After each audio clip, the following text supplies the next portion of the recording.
Sam Melby at Ann Curtis may relasyon daw. Yan ang ating bibigyan ng komento reaction sa araw na ito. Muli po ako inyong lingkod, tagapanood TV. Isang mabiyaya at masaganang araw po sa ating lahat. Welcome back po dito sa ating YouTube channel at Facebook page. Muli po akong nagpapasalamat sa inyong walang sawang suporta at pagtangkilik po dito sa ating channel. Kaya naman wag na po nating patagalin to. Simulan na po natin ang ating reaction video sa araw na to mga tagapanood. Let's do this! Ann Curtis at Sam Milby inamin na sa publiko ang tunay nilang relasyon.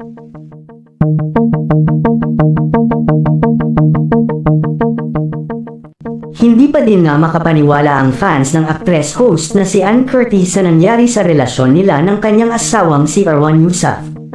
Matatandaang napabalita ang hiwalayang Ann at Erwan matapos na mag-trending ang isang blind item patungkol sa mga ito. Sa paghihiwalay ng mag-asawang showbiz couple na ang naging dahilan nga daw ay isa ding aktor na dati na nitong nakarelasyon.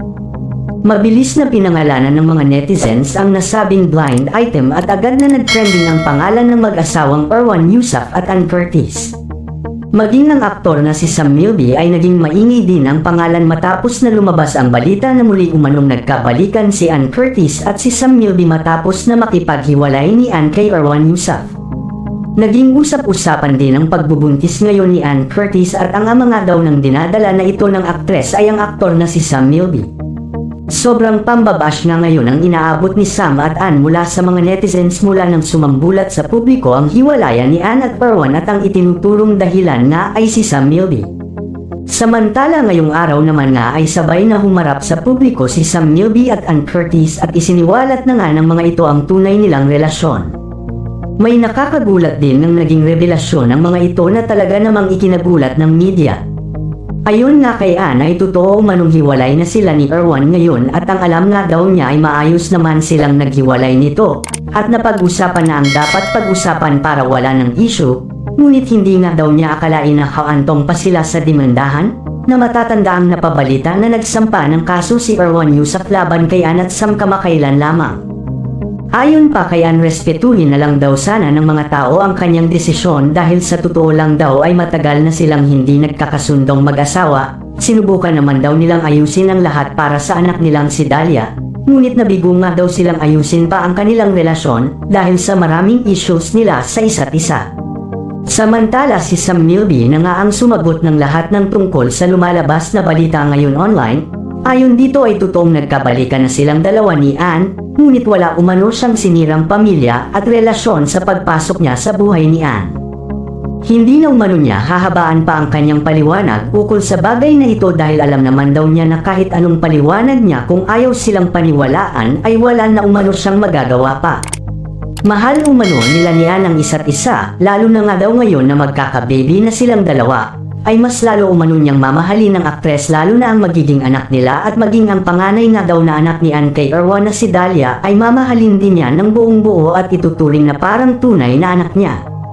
Hindi nga daw akalain ni Sam na mangyayari ito sa buhay niya, na sa tinag-tagal nilang nagkahiwalay ni Ann ay magkakabalikan pa sila, siguro nga daw ay tadhana na ang sadyang gumawa ng paraan ayon sa mga ito. Well, ang point ko po dito mga tagapanood, no, kung sakasakali man totoo talaga yung hiwalayang Erwan at Ann Curtis. And then, ngayon po ay may relasyon si Ann at itong si Sam Melby na dati rin pong magkasintahan. Ano po tayo dyan mga tagapanood? Wala po tayong magagawa dyan. Kung talagang totoo po ito at hindi ko naman kino-confirm sa inyo na totoo yung hiwalayan nila. Ang sa akin lang po dito, ito po yung aking opinion. Na kung sakasakali man totoo yung kanilang hiwalayan at may kanya-kanya na silang buhay, siguro po, hindi na sila magkasundo kasi sa showbiz naman, wala naman pong nagtatagal na relasyon po dyan. Lagi pong nauuwi sa hiwalayan, lalong-lalo na po kapag talagang isinasa publiko nila yung kanilang relasyon. May mga artista po kasal sa mga kapwa nilang mga artista din, pero wala pong hiwalayan at sila po yung mga tumatagal kasi wala pong nakikialam mga tagapanood eh. Wala pong gumagawa ng intriga sa kanila. Wala pong mga taong pinagsasabong sila kasi tahimik lang po yung relasyon nila eh. Magugulat na nga lang yung iba na sila pala mag-asawa pala yan, 'di ba? Wala po silang kaalam-alam. Kaya walang intrigang ginagawa sa kanila. Hindi katulad po ng mga sikat na artista na alam nilang magka-partner dyan sa showbiz.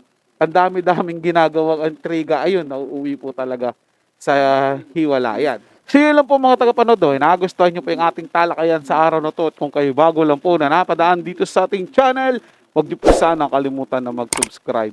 Hit nyo na rin po ang notification bell para lagi po kayong updated sa mga bago pang video na ating ilalabas. Share, like, and comment din po kayo mga tagapanood. Ating yung babasahin at pupusuan. So hanggang sa muli po, ito yung Tagapanood TV. Komento at opinion lamang, wala pong personalan. Paalam po at mabuhay po kayong lahat.